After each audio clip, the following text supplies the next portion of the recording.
Before we get into today's show, let me tell you about the latest deal from Mike Lindell, MyPillow. Once again, the big box stores have canceled their orders simply because they don't agree with Mike Lindell's politics. They don't like it because he supports President Trump. Well, he's going to pass that savings on to you. No more middleman. And boy, does he have some great deals on the Giza Dream sheets and the Percal bed sheets. Listen to this. Giza Dream queen size, normally $139.98. Your wholesale price, $69.99 when you use promo code Joey. King size, only $79.99. The Percal queen size, normally $89.98. Your wholesale price, $29.98 when you use promo code Joey. Just call 1-800-893-4059 or go to mypillow.com. Always use promo code Joey. Free shipping options available. This allotment's not going to last very long. When they're gone, they're gone. mypillow.com. Promo code Joey. Thanks for joining me in the PhD Weight Loss and Nutrition Studios. To lose weight for the last time, visit myphdweightloss.com. Welcome in on this Friday as we wrap up another week and some late night posts to Truth Social last night. President Trump has ended the week the way it began, with more fiery debate about the Jeffrey Epstein files. We have the latest in this continually changing story. Also, former Vice President Mike Pence has called for the Trump administration to release all of the Epstein files. We have the story on the vice president as well.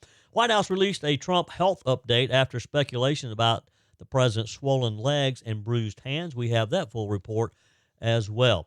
For purely financial reasons, according to CBS, they will cancel The Late Show with Stephen Colbert after the next TV season, in a statement released yesterday. And after years of legal fighting, the John C. Calhoun statue is being released from custody by the city of Charleston, who took it down several years ago, with the agreement that it cannot be displayed in the city limits of Charleston. Thanks for spending some of your time with me today. Let's jump right in. I told you we'd be back. And ye shall know the truth, and the truth shall make you free. It's Joey Hudson. I wanted to name it the Joey Hudson bill, but, they don't allow you to put names on bills. But I wanted to call it the Joey Hudson bill because I know that one's been near and dear to you for a number of years. That's how it's done. Let your voice be heard. And the truth shall set you free. Here's Joey Hudson. So breaking news last night, President Trump said that he has directed Attorney General Pam Bondi to release any and all relevant grand jury testimony in the case of deceased sex offender Jeffrey Epstein. It's been headlines all week. It's been the subject of discussion all week. The move is aimed at, I would imagine, trying to stop some of the rebellion among MAGA supporters, demanding the release of more information in the case. So here's what happened. A round of Truth Social posts last night, starting at around 8:33 p.m., when the president posted this, and I'm going to read the post. The Wall Street Journal and Rupert Murdoch personally were warned directly by President Donald J. Trump that the supposed letter they printed by President Trump to Epstein was a fake, all capital letters, and if they print it, they will be sued. Mr. Murdoch stated he would take care of it, but obviously did not have the power to do so. The editor of the Wall Street Journal, Emma Tucker, was told directly by Caroline Leavitt and by President Trump that the letter was a fake. Again, all caps. But Emma Tucker didn't want to hear that. Instead, they're going with a false, malicious, and defamatory story anyway. President Trump will be suing the Wall Street Journal, News Corp, and Mr. Murdoch very shortly. The press has to learn to be truthful and not rely on sources that probably don't even exist. President Trump has already beaten George Stephanopoulos, ABC, 60 Minutes, CBS, and others, and looks forward to suing and holding accountable the once great Wall Street Journal. It has truly turned out to be a disgusting and filthy rag, and writing defamatory lies like this shows their desperation to remain relevant. If there were any truth at all on the Epstein hoax as it pertains to President Trump, this information would have been revealed by Comey, Brennan, Crooked Hillary, and other radical left lunatics years ago. It certainly would not have sat in a file waiting for Trump to have won 3 elections.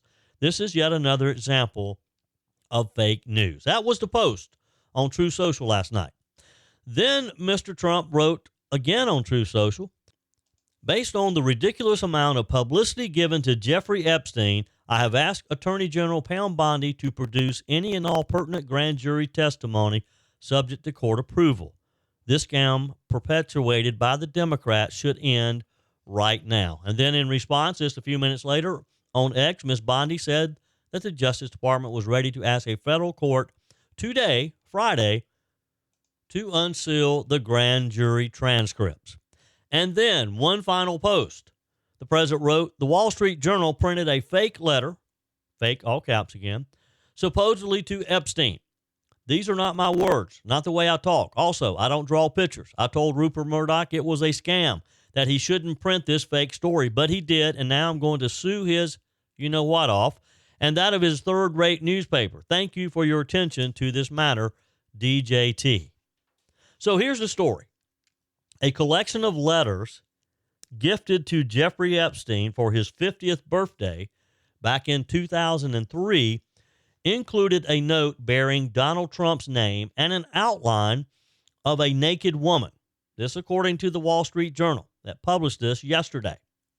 The drawing depicted a naked woman and a Donald signature in the place, well, in a private place. I'll just leave it at that. I can't give some of the detailed descriptions that are in this. There were several typewritten text lines, several sentences, according to the newspaper, which they said they reviewed the letter. It concluded with the line, "Happy birthday, and may every day be another wonderful secret."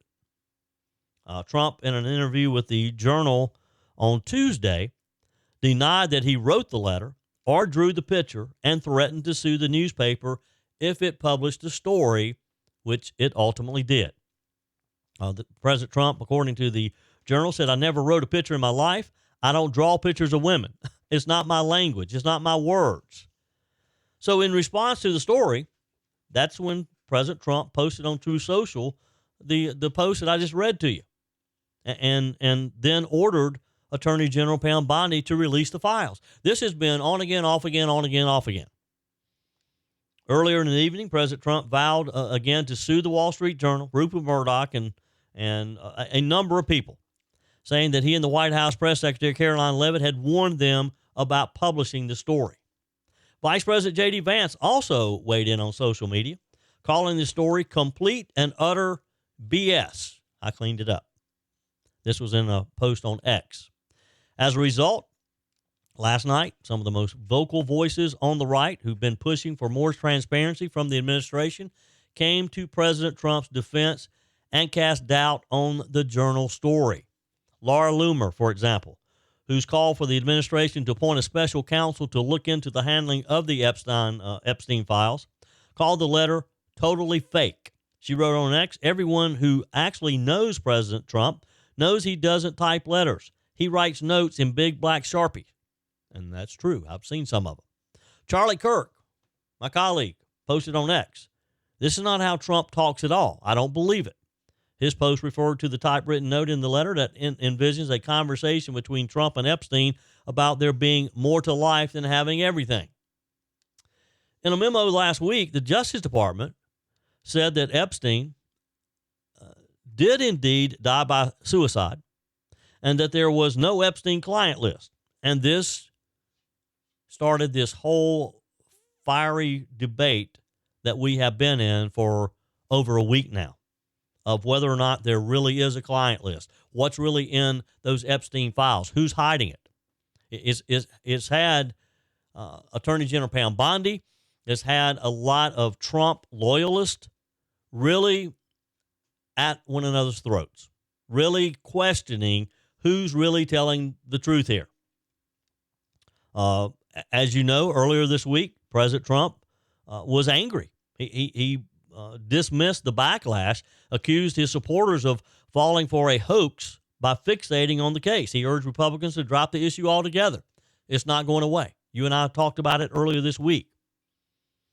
Trump posted on Truth Social on Wednesday, "Their new scam is what we'll hear forever," calling it the Jeffrey Epstein hoax. And my past supporters have bought into this BS hook, line, and sinker. That didn't go over too well. A lot of Trump supporters pushed back. So, facing growing calls by his supporters, and look, some members of Congress as well, President Trump issuing a directive to the Attorney General to release the credible files. So we'll see. Here's a question for you, though. Let's assume that those files are going to be released pretty soon, maybe even over the weekend or at least early next week. What if there really isn't a client list in there? What if there's nothing in there that we don't already know?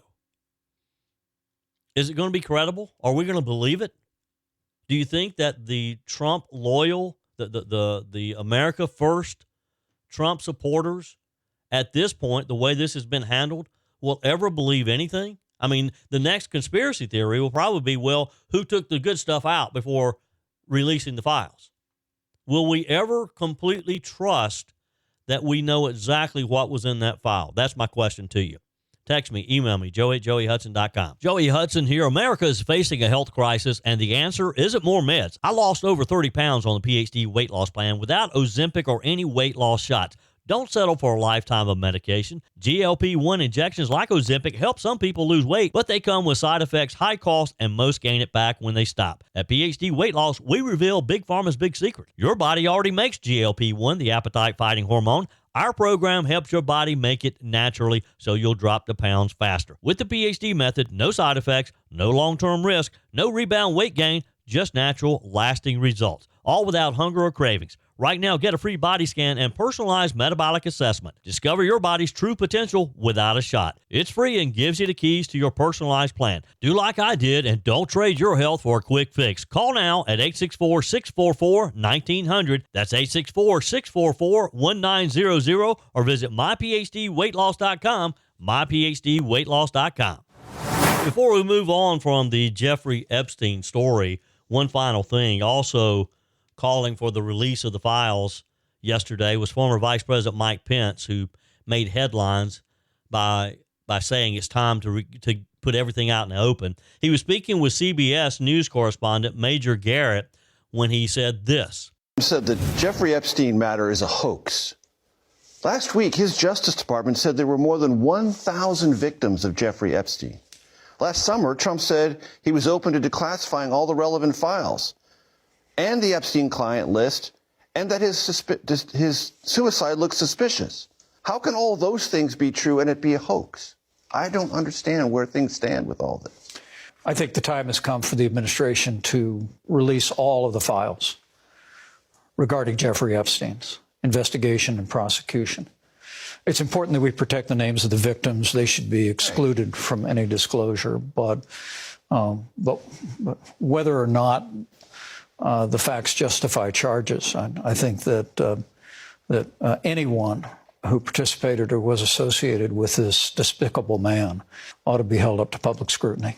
One of the most aggressive investigative reporters in our country, Julie K. Brown, was on my show last night, and she said when the Justice Department last week said 1,000 victims, she said that was a higher number than she was familiar with and indicated to her that there have to be accomplices. Accomplices that some of the victims have named that worked with Epstein and Ghislaine Maxwell. And she said, shouldn't there be some inquiry into whether or not those people should be exposed to criminal prosecution? Well, do you agree with that? I just think we ought to get the facts to the American people. I mean, I've always believed in transparency. And when the president says it's all a hoax, what is he talking about? Well, Jeffrey Epstein's prosecution began during the Bush administration. Continued. He's blaming it on Democrats. The Obama years. It's not a hoax. I know of no reason why this administration, once the victims' names are protected, should not release all the files on Jeffrey Epstein. And he's right. The victims' identities need to be somehow protected. You know, even for some of the biggest supporters of President Trump, that's been one of their concerns. Yes, we want to get to the bottom of this. We want to get to the truth. But at the same time, some of those victims who this just almost destroyed their lives, it changed their lives forever, should not have to be put through what they went through again. This isn't about dragging survivors into the spotlight. This is about exposing the people who enabled Jeffrey Epstein's criminal empire and potentially abused their power. The Trump administration, of course, has been bombarded this week with calls to release the Epstein list.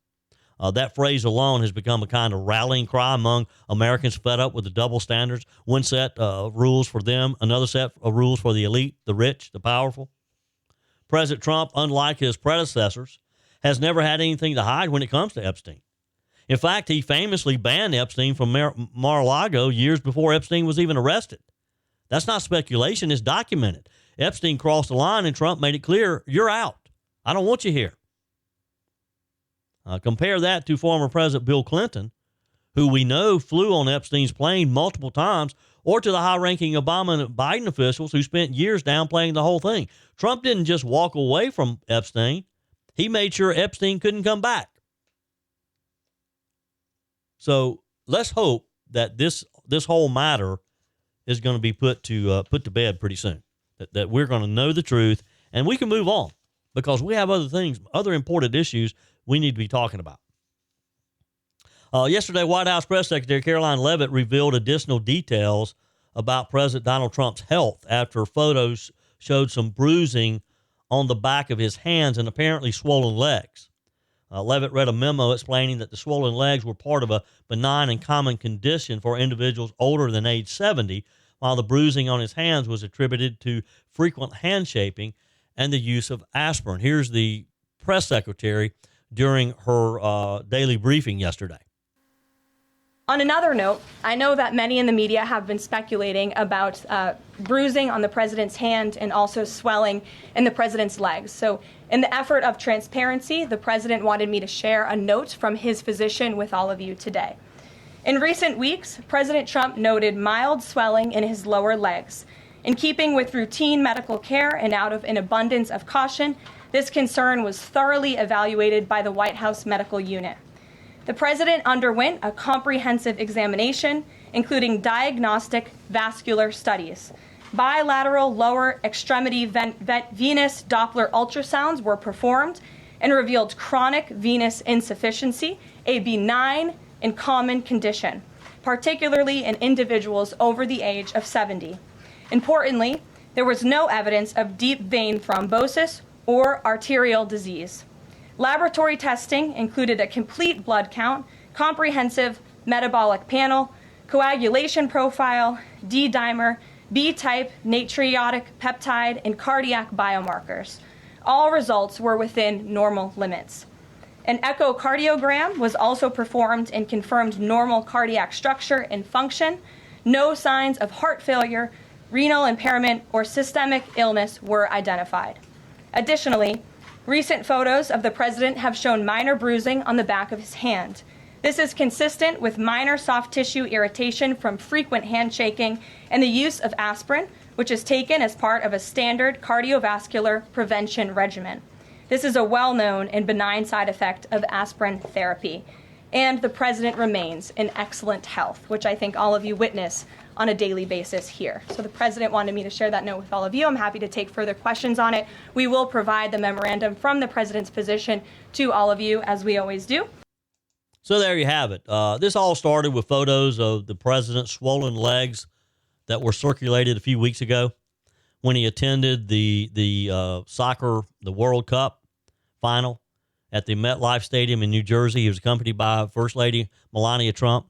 It prompted some headlines on social media speculation that the president was concealing a health issue. There had been concern that was spreading after these photos of President Trump's hands showed bruising when he met with some heads of state. I think it was the prime minister of Bahrain or somewhere. I don't know. But this was just a couple of days ago. Ms. Leavitt explained that the bruising on the back of President Trump's hand was due to his aspirin intake and because he frequently shakes hands with other people. And you know how that can be. You know, you shake hands with somebody who has a firm handshake, and it can leave your hand kind of sore. And if you think about how many hands President Trump shakes every day, think about that. The White House circulated a full release from his doctors showing that he's in good health. Blood pressure of 128/74, pulse of 99% on room air, and temperature of 98.6 degrees Fahrenheit, all very normal. Your comments are welcome on the Furman Ford text line, 864-477-JOEY. That's 864-477-5639. Emails always welcome, joey@joeyhudson.com. Okay, chalk this next story up to just pure stupidity. If you're having an affair, which you shouldn't be to begin with, but if you are having an affair, you don't want to go to a public concert where you might just show up on the Jumbotron. Wow.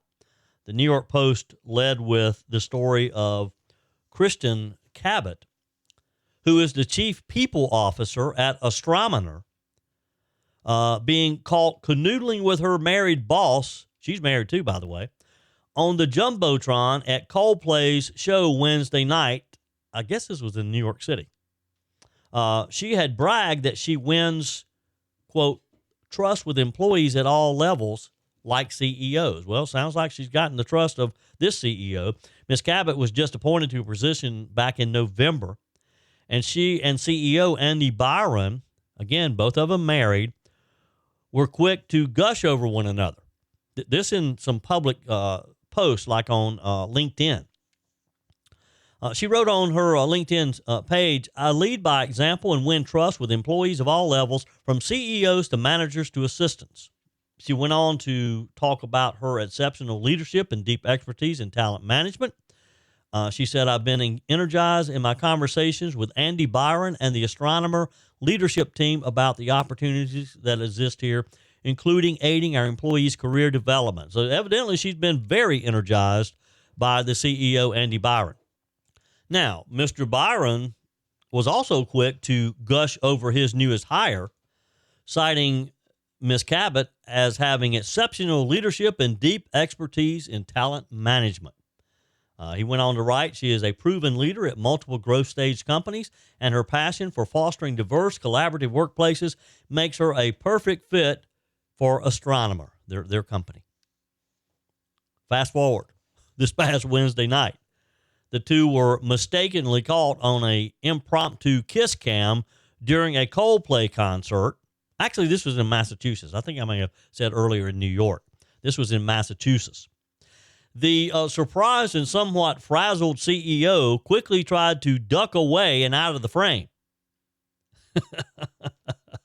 Ms. Cabot, looking mortified, turned away also from the crowd of about 55,000 concert goers, burying her face in her hands. Again, very surprised that they showed up on the Jumbotron. Now, that's bad enough. The Coldplay lead singer, Chris Martin, cracked a joke to the crowd as the camera quickly panned away to another group, saying, "Oh, what? Either they're having an affair or they're very shy." They were having an affair. Again, both married, and they weren't there with their spouse. This is what you get when you behave badly like that. Speaking of behaving badly, CBS announced that it's planning to cancel The Late Show with Stephen Colbert after the next TV season. This was released yesterday in a statement. The network claimed that it was purely a financial decision, meaning ratings were down. Nobody wants to watch Mr. Colbert. Ad revenue must be down, so they're going to cancel him. In a statement, they said, "We consider Stephen Colbert irreplaceable and we retire the Late Show franchise in May of 2026. We are proud that Stephen called CBS home. He and the broadcast will be remembered in the pantheon of greats that grace late-night television." The announcement went on to say, "This is purely a financial decision against a challenging backdrop in late night. It is not related in any way to the show's performance, content, or other matters happening at Paramount." If a show's doing good, if it's making money, if revenue's coming in, you don't cancel the show. So this idea that, this is for purely financial reasons, not about the show's performance, it's all about the show's performance. If they're saying it's purely financial, that means the show's not making any money anymore. That means advertisers are finally woken up and they don't want to be associated with this guy. Colbert addressed the situation during the taping of that night's show, he does a show at the Ed Sullivan Theater, which is the historic theater in New York, sharing that he had learned the news Wednesday evening. He talked about it in Thursday's show, saying, "Yeah, I share your feelings," as the audience booed Colbert, letting them know he disagrees with it, of course. He continued to explain, "I'm not being replaced. This is all just going away." Well, I don't know which is worse. The whole show just going away or being replaced. The fact is, there's not an appetite for the kind of junk that Stephen Colbert delivers. Look, they should just cut their losses, pay him off, and cancel the show. Don't wait till next spring. He went on to say, "I do want to say that the folks at CBS have been great partners. I'm so grateful to the Tiffany Network for giving me this chair and this beautiful theater to call home. And, of course, I'm grateful to you, the audience, who have joined us. And I'm extraordinarily, deeply grateful to the 200 people who work here." And, look, that's the only people that I care about. I'm sorry that those 200-plus workers are losing their job. Stephen Colbert, they should have canceled him long ago. CBS decision marks the end of this network's historic late-night programming. It started with David Letterman back when Letterman left NBC in 1993, according to the New York Post. The Colbert took over the show when Letterman left in 2015. Supposedly, he's had some consistent ratings in competing with some of the other network heads, but just not doing it now, I guess. He has hosted nearly 1,700 episodes over the span of almost 10 seasons. His first show aired on September 8, 2015. Of course, before The Late Show, Colbert started on The Daily Show and The Colbert Report. He also has a history with Charleston, South Carolina. He has a home there. He's often seen in and around Charleston. And look, I don't like anybody to lose their job. I just have no patience for people like Stephen Colbert. I never watched him. I got to where even in researching stories, or if I would read where he had said something, it's kind of like The View. You just avoid them. But you do have to kind of listen from time to time to know what he's saying. This is just another blow to CBS. They recently settled their lawsuit with President Trump in order to keep the peace and save the they're trying to do this Skydance Paramount merger. It's a huge merger. They had to settle that lawsuit. Don't you know that just really, really bothered them to have to settle with Donald Trump rather than fight it out? The network has already canceled After Midnight with comedian Taylor Tomlinson, which replaced the Late Show with James Corden after just 2 seasons. Look, what are they going to do late night? Just maybe do reruns of something? Their competing networks, ABC's Jimmy Kimmel Live, is set to film its final season of a 3-year deal in the fall, and NBC's Jimmy Fallon and Seth Meyers, they've signed deals that last year to continue their shows through 2028. So I guess they're safe for now. Anybody going to miss Colbert? I don't think so. There's been some crazy stories this week. It's been a busy, busy week. The one, though, that got my attention is the story of a 10-year-old Cub Scout who is recovering after being struck by a powerful bolt of lightning during a tragic incident in New Jersey. It was at a New Jersey archery range. It happened Wednesday. Sadly, it left 1 adult dead and 14 others injured. But Ryan Coopy is the one gathering the headlines. He's a member of Jackson Cub Scout Pack 204.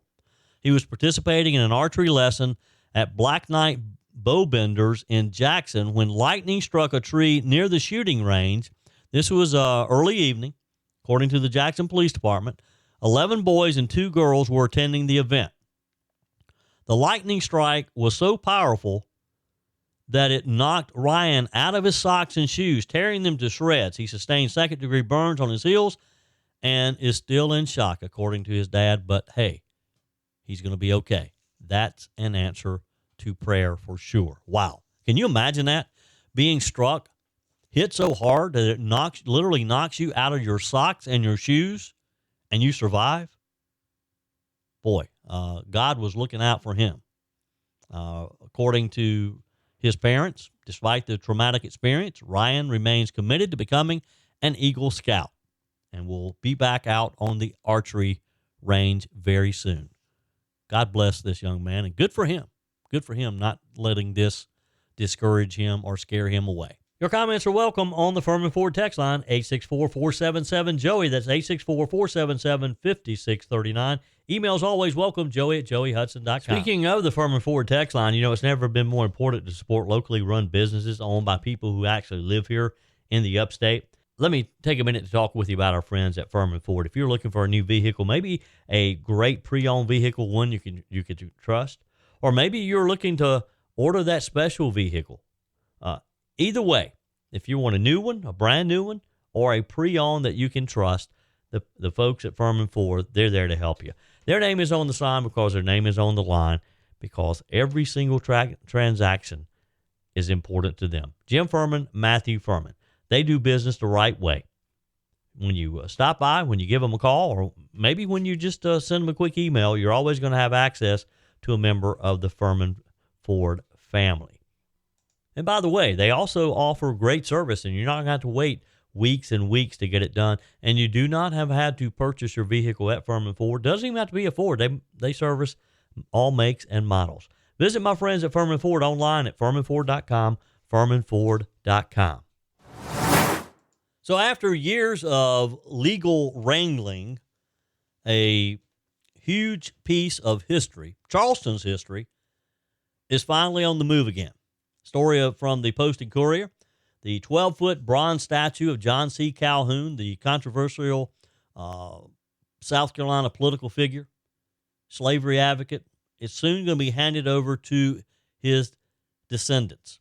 But if you're thinking it's headed back to Marion Square, where it was stood for over a century, think again. Charleston is not having it. As part of a legal settlement that was finalized this week, the city of Charleston will transfer ownership of this. It's a massive 6,000-pound statue.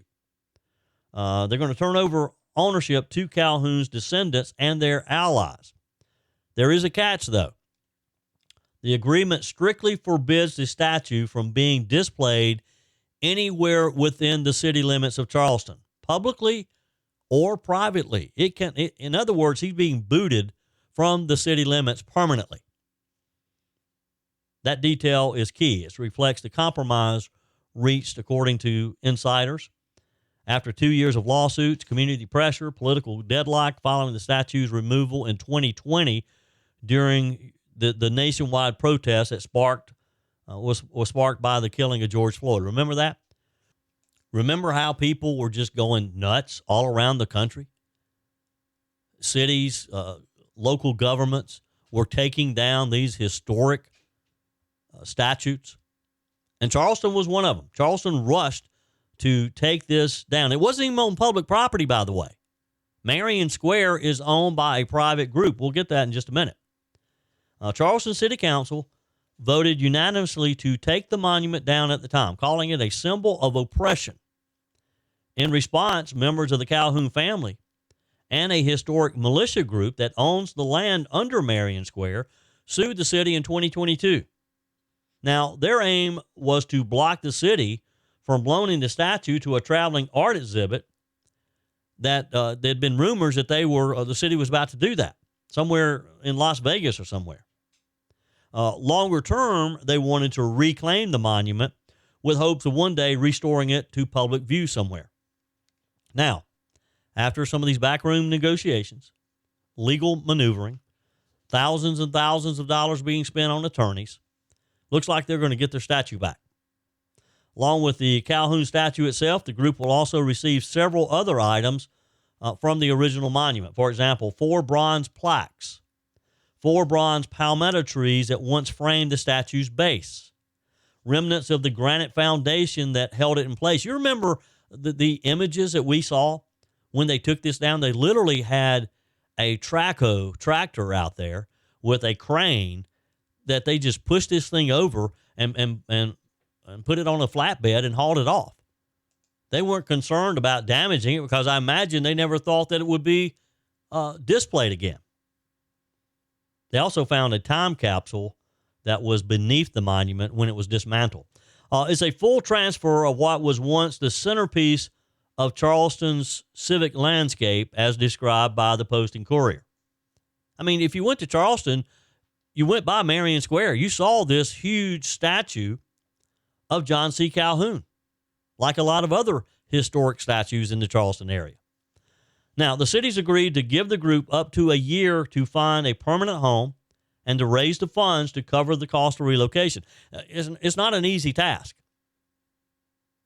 Storage costs during that period are still being sorted out, but, it's been costing the city of Charleston a lot of money just to store it. Now, the big question is this. Where will the statue of one of South Carolina's most polarizing historical figures go? Where's this new home? Does it move across the river to Mount Pleasant? Does it move up the road a bit to Calhoun County? Maybe even Abbeville, where Calhoun was born. Now, technically, I guess all of these are possibilities. But according to the Post and Courier, so far, no town, museum, or institution has stepped up to publicly claim the monument, leading them to write that silence may speak volumes. While some see the statue as part of South Carolina's cultural and historic fabric, others view it as a painful reminder of a past that doesn't deserve glorification. Dale Thieling is chairman of the Board of Field Officers of the 4th Brigade and one of the lawsuit's plaintiffs. He struck a very defiant tone in a statement after the city council vote, saying this is a crucial moment in the continuing dynamic chronicle of preservation and respect for Charleston's place in history. Calhoun's controversial importance will now be properly presented. But what properly presented actually looks like, I guess we'll see. As for state lawmakers, most are saying that the state doesn't have a role in this. Senate Majority Leader Danny Verdon, who was quoted in the American Heritage Association's press release following the settlement, said he's not involved in any plans for the statue's future and doesn't believe the state should be. In a statement, the senator said, I haven't heard of the state having any interest or any entity of the state having interest in acquiring it. I don't know what their intentions are. Democrat House Minority Leader Todd Rutherford from Columbia was a little more blunt. He said there's no good reason for the state to spend money on a statue that was taken out of a park in Charleston. Rutherford said that if the legislature wants a Calhoun statue, they can vote to build one. As for this one, let the family figure it out, he said. Representative Bill Taylor agreed that it's ultimately a private matter, saying that the Calhoun Family Trust should be responsible for deciding where the monument ends up. Taylor said, I think they'll do the right thing, saying that it will likely stay somewhere near Charleston, but he said he also left the door open for other options. If it doesn't, I'll wager to say we'll find a place for it. When asked whether that place could be on the State House grounds, Representative Taylor replied, I haven't given it much thought. I don't think it's going to end up on the State House grounds. Don't think it will. But I do think it will end up in a very prominent place, as it should. There's a place for John C. Calhoun. He was a prominent figure in our history, regardless of your thoughts about what went on during that history. This monument stood for over 100 years. Again, towering above Charleston's Marion Square, very historic area. For much of that time, it was unchallenged. Times changed. And in the summer of 2020, we had this national debate over race, over inequality, over historical memory. George Floyd, the shooting of George Floyd, changed everything, and the city of Charleston rushed to take it down. You remember how dramatic the removal was? Crews worked overnight, had a bandsaw and a massive crane where they just cut it up lightning cracked the sky over the square that night. For many Charlestonians, the symbolism was hard to miss. But it went away. They were there to make a statement, and a statement they made. So where's it go next? We'll see. We'll see. I can promise you it will have a very prominent place somewhere in this state. That's it for today's show. Tara's up next, followed by Mike Gallagher, Bill Frady, Charlie James. We're back on Monday for that first cup of coffee at 5 a.m. in Sunrise, Carolina. Until then, remember, folks, God's got this. He's still in control.